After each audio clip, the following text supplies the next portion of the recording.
Hi, how's it going?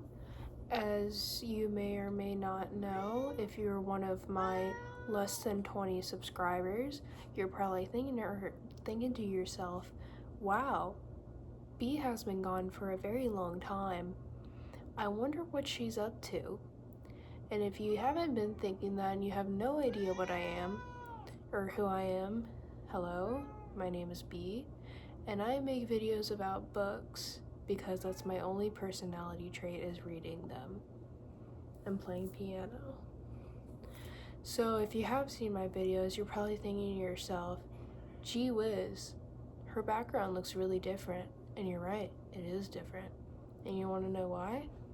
It's because my parents are getting a divorce and I'm living at my grandma's house right now.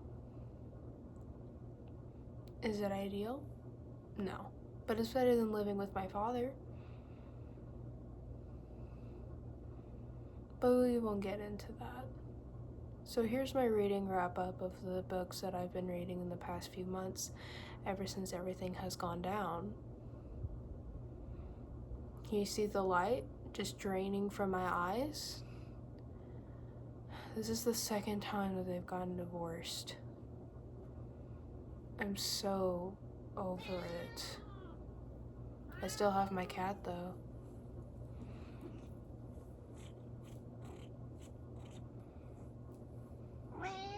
She's very lovely.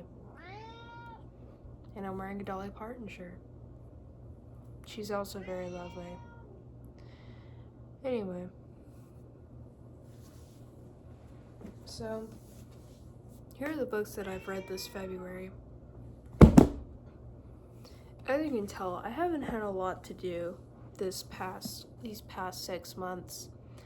Anyway, so we're starting off with The Goldfinch. As you know, I adore Donna Tartt's work, even though I still haven't made that secret history video that I keep on promising. However, under the circumstances, I don't think that's going to be happening anytime soon. It will one day. But I'll probably be of drinking age when that happens in like 3 years. But anyway. So The Goldfinch is basically just about this guy who stole a painting when the studio the gallery got destroyed in a bombing that killed his mother when he was 11 years old. And ever since then, he's been obsessed with the painting, and he met this Russian guy named Boris, who is like the worst influence known to man. Like, I don't know what they were doing, but like, and these dudes were they've explored each other's bodies, and it's just over the span of like 20 or 30 so years, and like the painting has basically ruined this guy's life.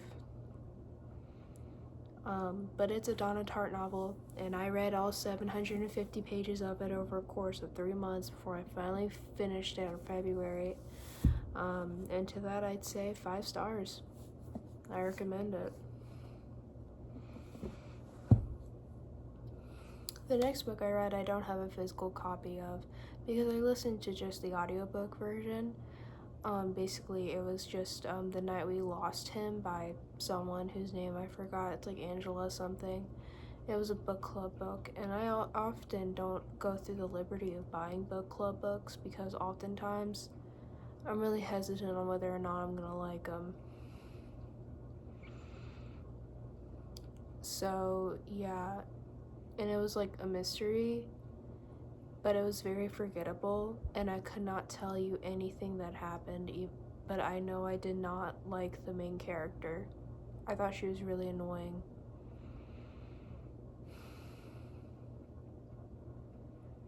It was fine.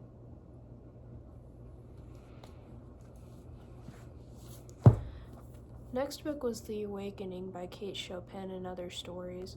Kate Chopin was a very notable feminist author in the early 19th century.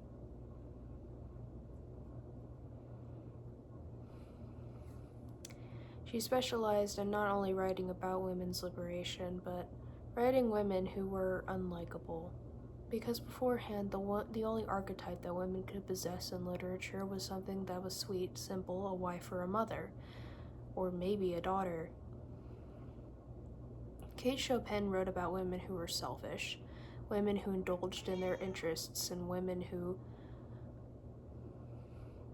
were people. And that's what made it feminist, and I really enjoyed that. I remember reading A Pair of Silk Stockings in A.P. Lang, and there was something very erotic about it. Not literally erotic, but it was erotic the way that she put on those silk stockings and indulged in her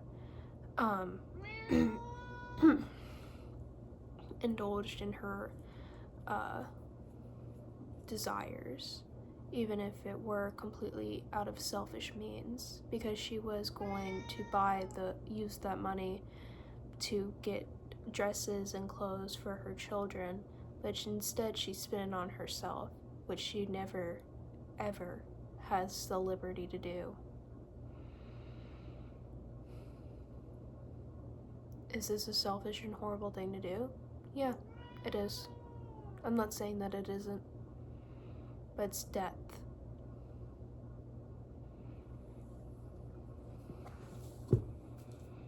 The next book I read was Percy Jackson, and Percy Jackson, The Chalice of the Gods, part of that new trilogy that Rick Riordan was, or I don't know how to pronounce his last name. Riordan? I don't know. But anyway, the title is The Chalice of the Gods, and it's part of that new trilogy. It was really nostalgic, and I really enjoyed it. Yeah, what more can I say?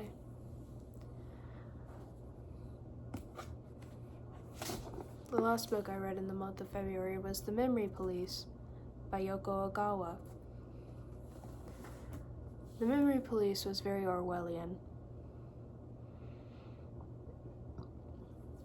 Basically, it was about this woman who was a novelist living on an island where things would just disappear. And I'm not talking about like people, but like literal objects that were deemed inappropriate. They were made to disappear, and people were supposed to just forget about them, and people who would not forget about them, they were sent after by the Memory Police, who would enforce this. And all of a sudden, her editor, R, had to go into hiding because the Memory Police discovered he has never forgotten anything. I know what you're probably thinking when you hear my cat meow. Hey, you're ignoring her. You're neglecting her. You need to tend to her. This is not the case. You see, through no fault of my own, she was torn from her mother at a very early age, and she never really grew out of the meowing at mother if she wanted something.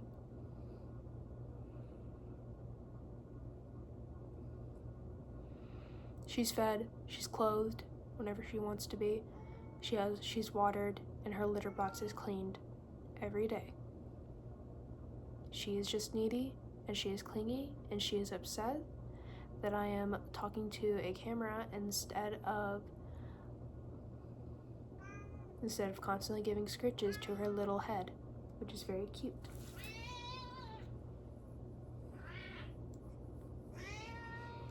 But anyway,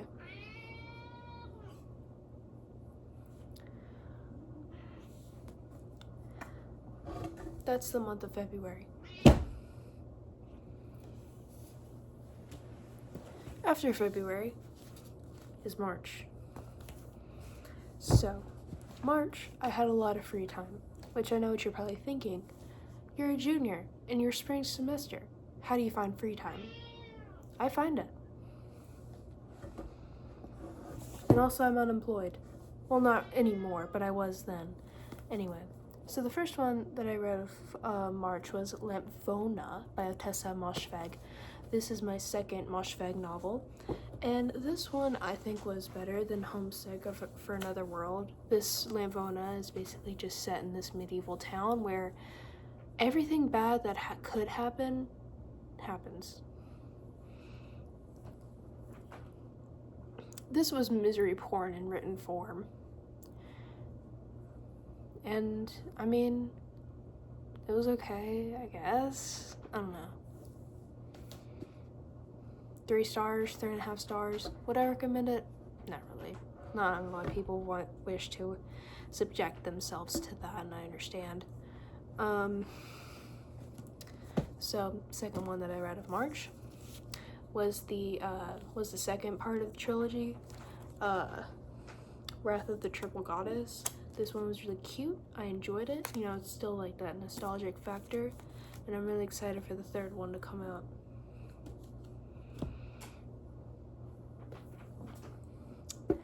This one I really, really enjoyed. This was Pachinko by Minjin Lee.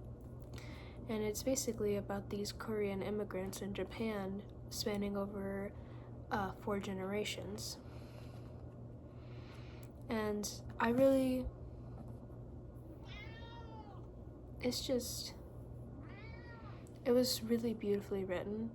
I had a wedding that I had to attend to as a bridesmaid, so a lot of it was very hurry up and wait. So when I was waiting for all of the girls to get their makeup done, I was reading this, and it was really lovely. I really related to Sonja. I felt like she really spoke to me, and this book was just all around just absolutely gorgeous. I mean, I really adored this. You guys need to read this. It's kind of a long read, but this is really, really good.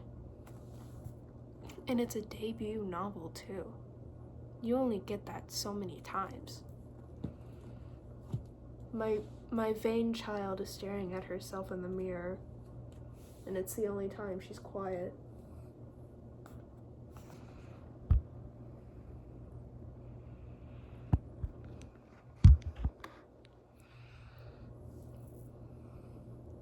So the last book that I read in the month of March,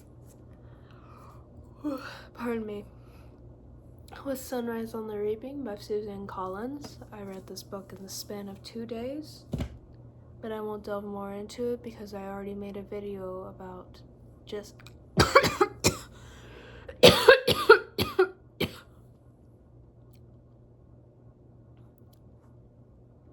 excuse me, just this book specifically on my page. You don't have to scroll down to see it. You don't have to scroll down far to see it. It's not that far down. So next we have the month of April.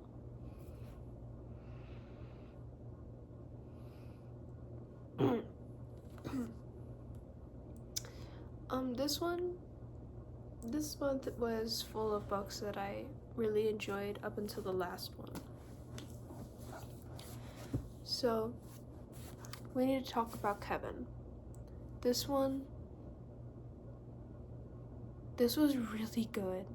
Like, I'm a big, thriller junkie, so this was a must read. And I had already watched the movie with, what's his face, Ezra Miller and Tilda Swinton. And I really loved it. I didn't even know it was a book. So when I learned that it was on my wish list immediately. So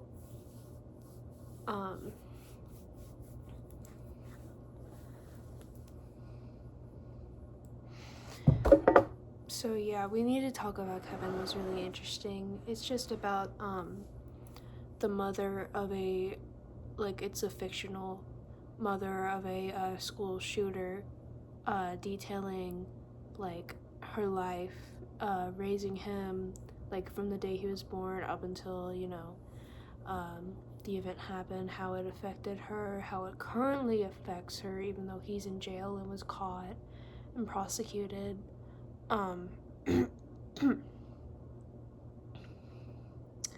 it was really interesting, because like this woman, she's not likable, but at the same time, personally, I kind of root for her because it's not her fault that her son turned out that way, and I truly believe that. Because she tried. She might not have been the best mother, but she really tried. And it's not like children like Kevin are made like that.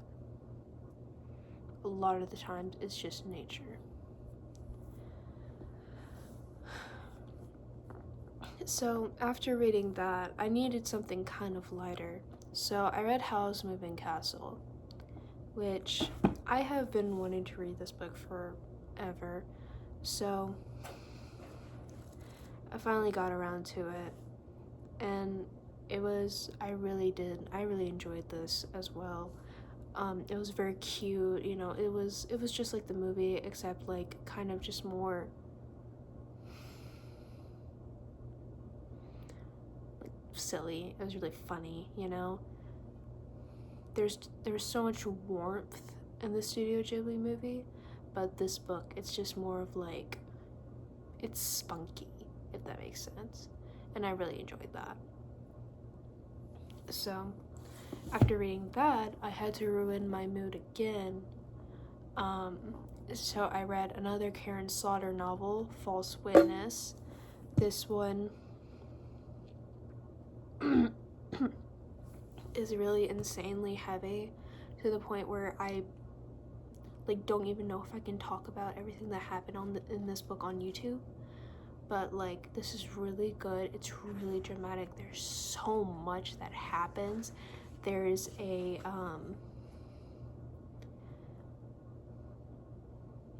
husband who really loves his wife in this book, and I really enjoyed reading that.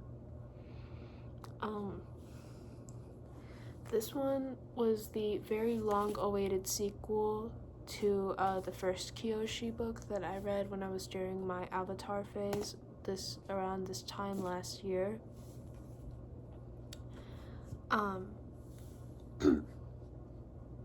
It really sucked for me reading it now, because I'm not like obsessed as I used to be, so I was just very much not into it, but I had bought it, so I mean, I kind of had to read it, you know how it is. And I mean,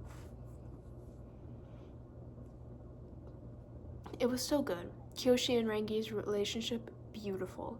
Loved it. Delicious. But sorry, that's the same noise I make when I want to call her. Anyway, it was good, but it just like wasn't for me at the moment. So that's March, and now we're moving on to May. May was sad again, because all I read is sad books. Not to mention that was the moment when my mom packed up our things and left, and now I'm here instead of my house, and I have to move in here. Not my room, not my old house. I have to live here. But anyway, the first book that I read in May was Yoke by Mary H.K. Choi. Yoke is about these two estranged sisters who only came back together because one of the sisters was diagnosed with cancer. It's a really good book about family, sisterhood, childhood trauma, eating disorders, which I have suffered in the past. It was really nice to see it, you know, actually read it.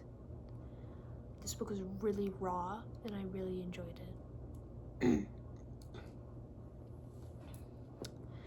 The next is, 5 stars, read this. But the next is The Plague by Albert Camus. Yet another Albert Camus novel, because I am so annoying. This one was very interesting, up to interpretation, one of those deals. It was, I couldn't really tell what it was about. A part of me believes that the plague wasn't real, that it was a mass hysteria.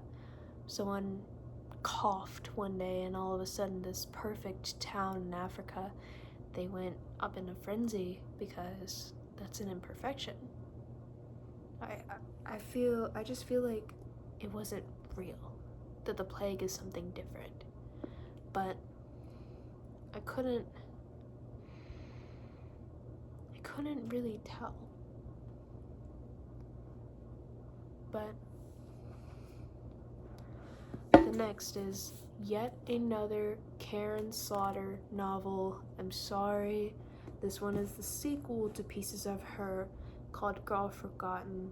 This one was really good. It centers around a murder that happened in the 1980s, and like 30 years later, 40 years later,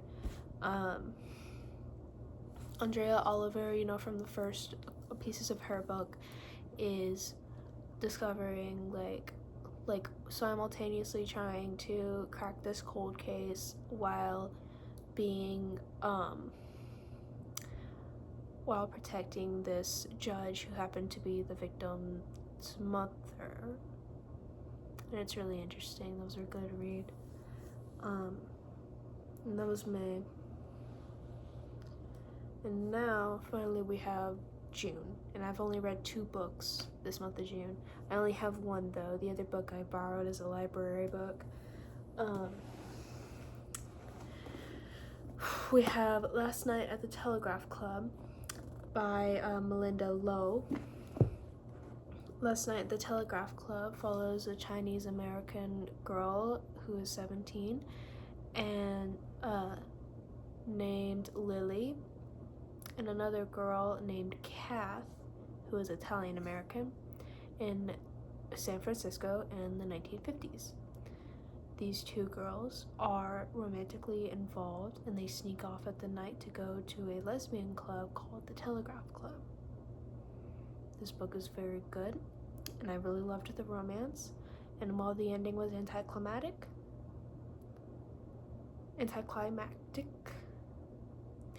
it was good nonetheless, and I really enjoyed seeing Lily and Cass' relationship. And then the second book I read was Sula by Toni Morrison. This was my first Toni Morrison novel, and I think that I definitely will be reading more by her. Sula was a beautiful novel about 2 girls who were friends in childhood who grew up to be ultimately very different women. One while being the perfect homemaker, mother, and wife, the other being this tramp of the town, a woman who had the audacity to leave her small town and get an education.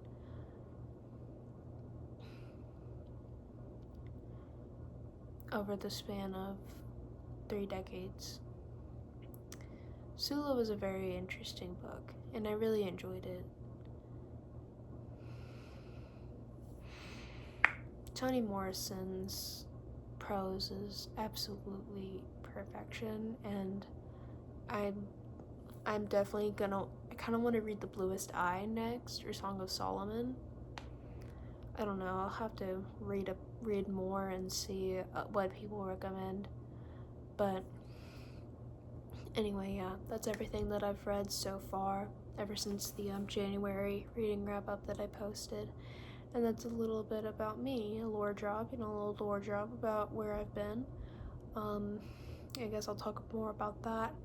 I got a job, finally. I'm working at Crumble, which is, it's fine, I guess. Really, the people there are awesome. I love the people. But my manager is, the job itself is very, people are very rude, and it's like, they're cookies. Like, they are cookies. You shouldn't even be getting a 6-pack. Not only is it $70, but that's a heart attack in a box. They're very overrated. Do not go to Crumble. Do not eat Crumble. But working there is fun, you know? I actually kind of like icing the cookies. It's fun. I like icing. But anyway.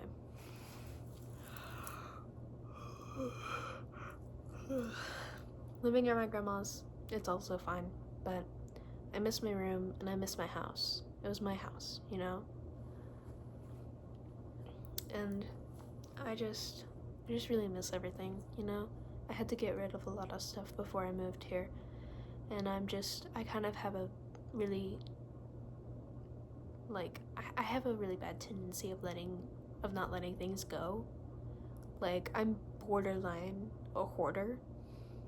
Like, I just can't get rid of anything. Like, I'm just so deeply sentimental that it literally took every fiber in me to, like, throw things away that I did not need, because in my mind I'm thinking to myself, I'm going to need it one day. But I don't need it, and it's really hard for me to get that into my mind.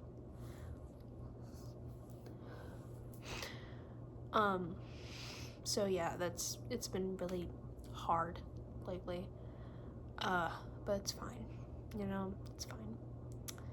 That evil man will be out of my life, and for now on, it'll just be me, my mom, and my brother.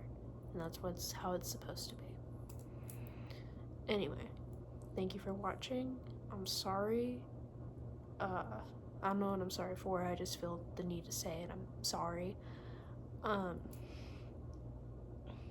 And I hope you have a really good day, night, afternoon, whatever. So yeah.